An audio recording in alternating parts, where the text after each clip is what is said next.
এই বাবু যাও পড়তে বসো। দেখো একটু তো পড়তে হবে। দেখো আমরা বাকি মা বাবার মতো তো না যে তোমাকে বলবো যে 98%, 99% মার্কস তোমাকে পেতেই হবে। তুমি তোমার মতো করে পড়ে যাও, তুমি 97% মার্কস পেলেই আমরা খুশি। দেখো বাবু, আমরা তো অন্য মা বাবার মতো না যে অন্যের সাথে তোমার তুলনা করবো। তুমি তোমার সঙ্গে কম্পিটিশন করো তোমার সঙ্গে নিজে। তুমি এবার 70 পেলে, তো পরের এক্সামে তোমাকে কত পেতে হবে? 75%। কি মানে কত পেয়েছে? 80%। ও, তাহলে তুমি 85% পাওয়ার চেষ্টা করো, বুঝলে? এই তো, তুলনা করার কিছু নেই।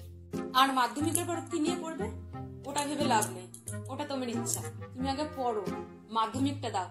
যদি সায়েন্স ভালো লাগে তো সায়েন্স নিয়ে পড়বে, যদি আর্টস ভালো লাগে তো সায়েন্স নিয়ে পড়বে, আর যদি কমার্স ভালো লাগে তাহলে সায়েন্স নিয়ে পড়বে। তুমি মাধ্যমিকে ভালো রেজাল্ট করলে ভালো কার হবে? অবশ্যই তোমার চেষ্টা করো, চেষ্টা করতে হবে। জীবনে নাম্বারটাই সবকিছু না, একদমই নাম্বারের কথা ভাববে না। 95% না হলে সায়েন্সটা নেবে না, এ কথা যেন মাথায় থাকে।